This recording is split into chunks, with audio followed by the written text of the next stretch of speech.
Thank you. Good morning, and thank you, Dr. Bagaria, for this opportunity.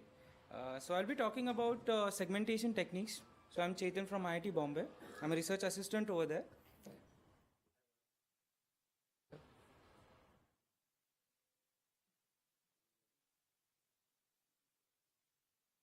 So, to give you a brief idea, so what are the options available for us to have this sort of what software available for us for doing this sort of a workshop? So the freewares available over here are the 3D slicers, Seg 3D, and Osiris Lite. So these are on that side you can see the free versions or the free softwares which are available for performing all these sort of things, where you can import an CT scan and you can convert it into a 3D model. Whereas on the other side, if you see, there is a software named as Mimix and an Osiris. Now these two softwares on this side are specifically FDA approved and CE approved. So basically these softwares are which can be used for medical 3D printing or printing of an implant or something like that. But to do for a research-based 3D printing, you can always use 3D slicers and Seg 3D. Those are like stable softwares where you can explore these two things. So these are the links available over, so that you can go over there and start, like, you can download it. So in this workshop, I think we have already doing 3D slicer and MeshLab or Meshmixer sort of a thing. So I'll be focusing more on 3D slicer. So as Dr. Bagaria said, that the 3D printing is a really, really big domain. But let's focus on a single software. And this software is a really powerful software. And this software will help you to convert the CT scans into a 3D models. And these 3D models can be 3D printed. So if you see the storyline, so you have a DICOM file, then you will get an STL out of it. And STL is a extension name, and that STL can be 3D printed. So to begin with, so introduction to the 3D slicer, it's more of like how to load the data, then what are the volume rendering, and the creating labels and building the models and saving that model. So this is the first aspect of the whole story over here. So to begin with, as in this is when you open this 3D slicer as a software, so you see this page over here. Now, if you look towards this side, okay, sorry. So can I get a pointer? Thank you. So if you look over this side, this is where your modules are over here. So this is like where the tools and all the manipulation techniques will be available, whereas this is the window to see the things. So this first quadrant, second quadrant, and the third quadrant basically gives you the view, which view you are watching, and this quadrant gives you the three-dimensional aspect of it. Now look over here, there are many modules over here that if you slide it down, n number of things will start opening. So the problem with 3D slicer is it like whenever doctor uses it, it's a very cumbersome software. It has its own steep learning curve. But if you want a simple model out of it, so it's a simple basic line can be followed, and you will get an STL model out of it. So you can drag and drop data into it, or you can import data into it. So the software allows you to catch a what you can say, an DICOM file, and just pick it up over here and just drop it into the software, and it will start showing you these three sectors. So these three sectors basically show you what sort of data you're looking at, like the top view, the lateral view, and the maybe the down what you can say, the downward view. So now you can see the views over here. Now the best part is you can scroll it down. So the scrolling will help you to understand at which layer you are looking at. So understand this as layers. So as Dr. Bagaria said, it's like a jalebi. Now understand the stacking of those jalebis. Or we also call it as a mehendi. So it's a three-dimensional mehendi sort of a thing.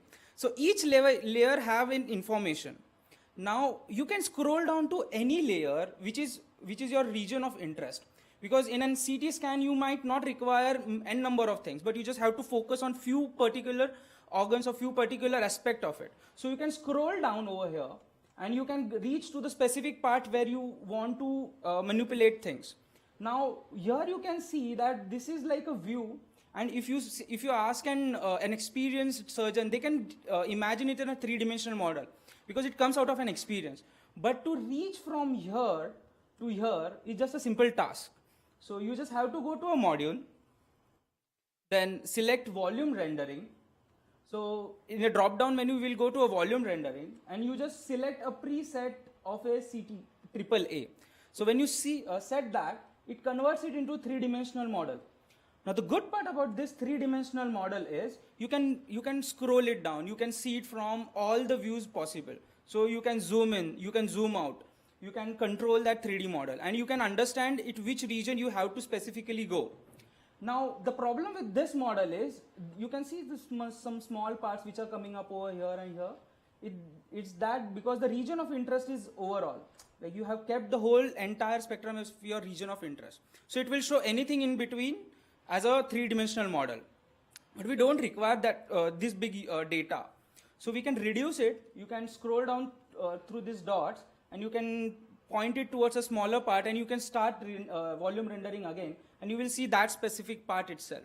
So it's like lower on the data. So it's like you're saving on your data side. Now, if you see, there is now in volume rendering, the problem is you can get the whole bone over here. Now, many times it happens that you have to manipulate it. So many times you don't require cartilages, you don't require, there are n number of unwanted things around.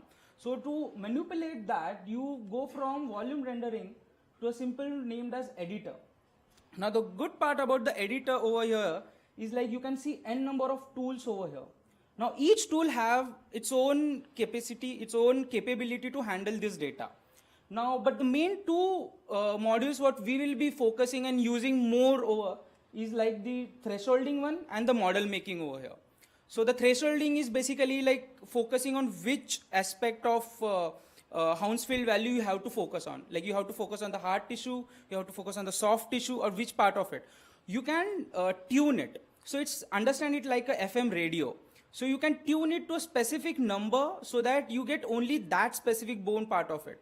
Because in modeling, you will get n number of things. So it's more of like refinement. It's more of like filtering things. And you tune it at a specific point and it will reflect only that specific part. It will highlight that specific part itself. Now, when you say after this, after you're satisfied with your edits, like you see that this is the model I want to see it in 3 dimension. So you can then convert it into a model making thing. So here over there is one more icon over here which makes that model maker. So it reflects that whatever you have chosen as a thresholding number, it will convert it into 3-dimensional model over here. Now here you can see that 3-dimensional model over here which you are interested in. Look at this segmentations. So it also gets reflected over here. So this is purposefully done. So the thresholding is not that perfect over here. So you can fine tune it. So you can fine tune it to such a level that you get a good surface finish over here and you're satisfied with that print. Now, really understand the whole idea of this software is to get the STL file out of it. So although these few models or the few steps will help you to get the model out of it and saving that model. Like for example, just go to the data and just click over here as a bone and save it as an STL format. Now this data over here will get saved as an STL format. Now understand the STL format, the reason we are specifying on STL format is because this is the usually extension which can be 3D printed. So the whole, and also this STL there are n number of STL viewer available on the internet. So the whole point is you really don't have to open 3D slicer all the time. Go through the whole process. Once you save this STL format, you can view it. Apparently you can also open it into some sort of a browsers also. So the STL file over here can be used multiply. Now over here you can stop at virtual modeling itself. As Dr. Bagaria said, it's okay to see things virtually. It's really nice to see and float them around and what you can say, imagine them into a virtual model. But the next part or the next phase could be seeing it physically, like looking at it physically. But the physical impression will give you so much idea about it, like which sort of implant you can use. You can test it, you can drill it, you can do hands-off things on it. Now to jump from this phase to an actual 3D model, 3D Slicer is although a really powerful software, but there are other softwares also which can handle this STL formats. So we jump from one software to a really relatively simple software which can handle STLs. Although the STL could be a bigger size, like n number of what you can say lakhs and lakhs of surface data it can create.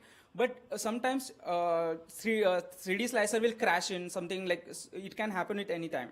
So the best idea is to save this as an STL format and move it to a different software named as Autodesk Meshmixer.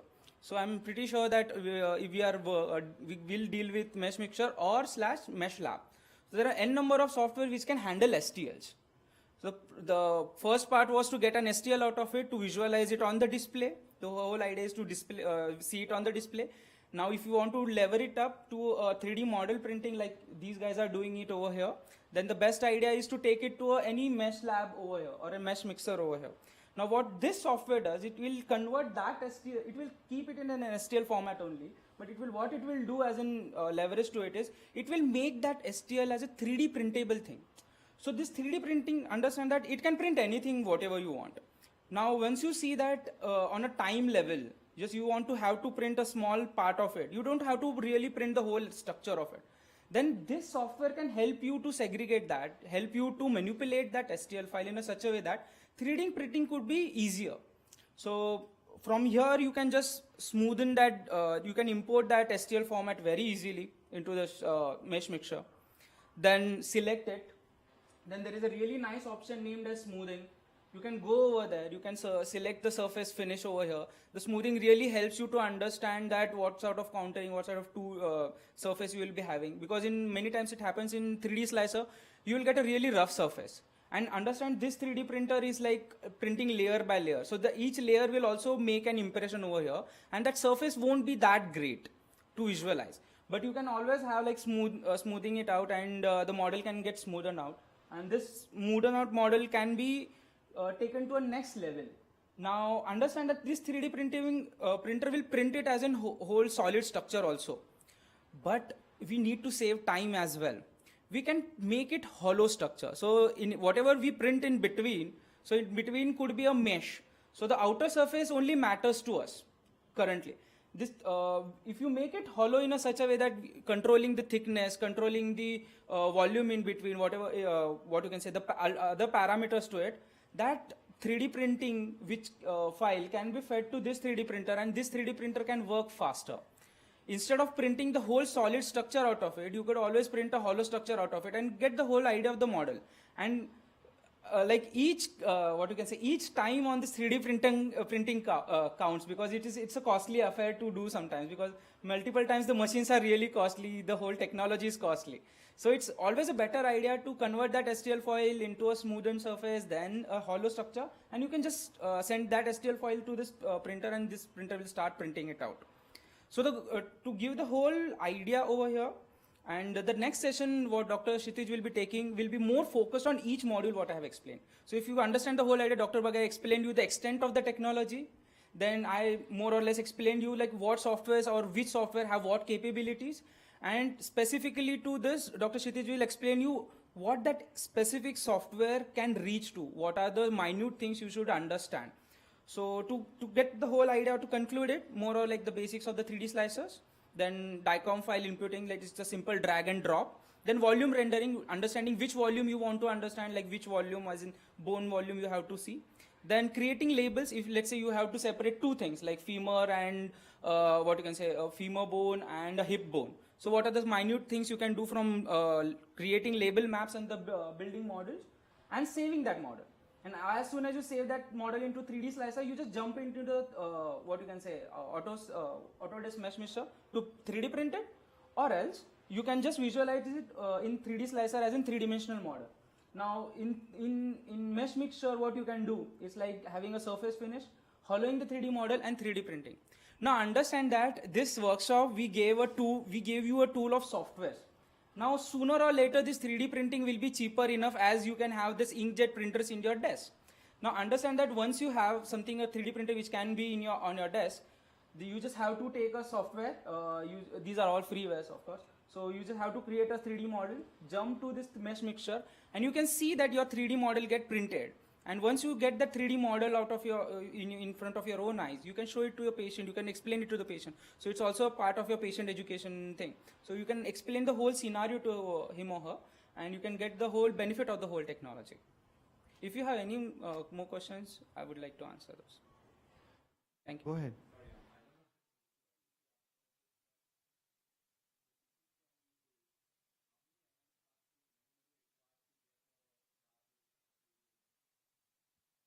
So So I'll take that answer. You want to take? Go ahead. you take.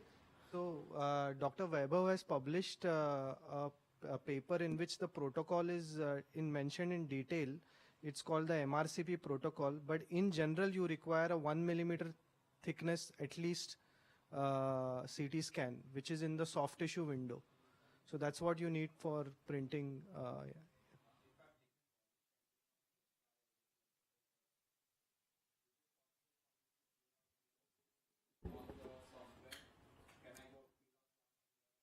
Yes, you can on volume rendering peel out one layer, but it's very cumbersome.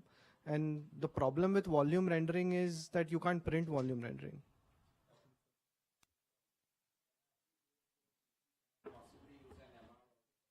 Chetan, you want to take that? So, MR can be used, but there are some problems with MR what we saw in our softwares. But CTs are the best thing to print hard tissues, like bony tissue.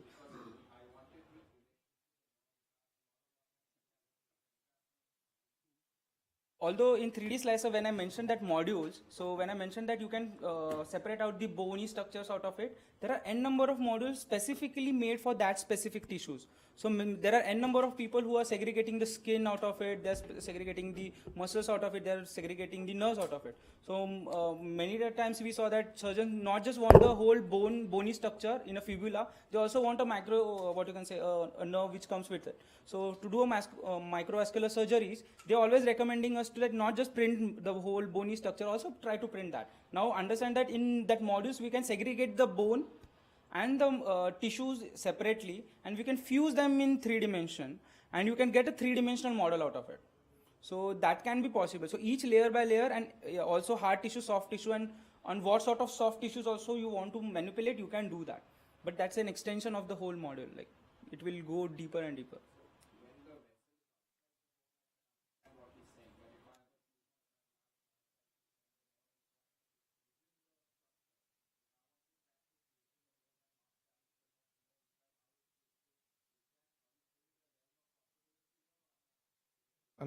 Okay, Vaibhav.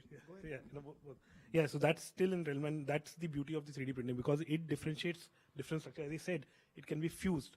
So, so normally we would hollow the whole thing out for the time, but but if we needed that information, you can actually get the whole print with the structures inside, cut it and see it. So especially this has been done for the kidney guys. So one of my urology friend wanted it, and we tried it out for them, and it was possible. So where they could cut and see the calyx and the tumor growth. So I'm sure that it is possible even in the thing. Since I'm not an ortho-onco guy, I've never put my mind to it. But since it's possible for the urologist, I think it should be possible for us as well. So just to give an example, we did a case where we saw a CT scan, and from MRI we was able to see some tumors in between the bones, so in a hip area. So more or less we were like looking at two layers, and as an MRI and a CT, where we fused more or less both these data, and we saw that this tumor is in between this hip area. So we took the what you can say bony structures from the CT, the soft tissue MRI scans from this MRI scan, and we fused them in between.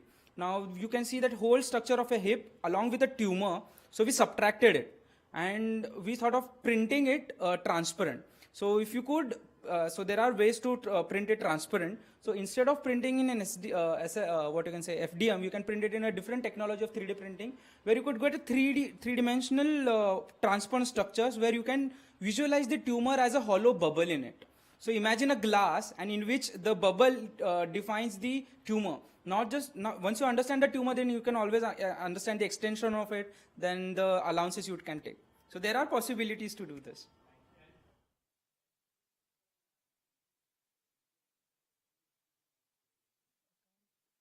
Sorry.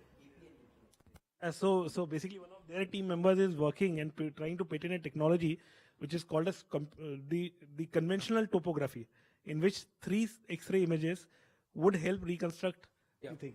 So, What the name? Who's so working- Dr. Vikas, he's a PhD student from us. So he started a company named as X-ray to 3D. So you just need an X-ray image, not just sometimes you just don't need a 2 to 3 X-ray. You just need a 1 X-ray. From 1 X-ray, you can convert it into 3-dimensional structure. So basically, he's focusing right now only on knee, if I'm not wrong. So he wants to extend it to other organs also. So just so the sooner or later, you really don't have to mingle around with MRI scans.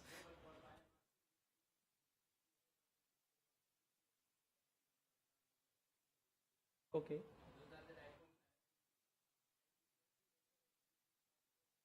No. So No, no, you can't use that because what is required is something called as a slot scanning technology to get those X-rays. So it's already there for spine. It is called the EOS, but it's $1 million machine to get those kind of X-rays done. So they are DICOM X-rays, AP and lateral, but the machine converts that into a 3D model. That's called slot scanning technology that won the Nobel Prize, I think, five years ago. It's already there, available. People can buy it, but it's a very expensive machine. But not the routine X-rays, not the routine X-rays. If I'm not mistaken, it came out because the scoliosis, they wanted to reduce the radiation. So the technology was given Nobel Prize for the fact that that could reduce the radiation to the scoliosis patient, if I'm correct. So because you could do all that you could do on CT with an X-ray, so they gave them the Nobel Prize for this technology. we will be available around. So if you have any questions, you can drop me. Thank you. Thank you, Chetan.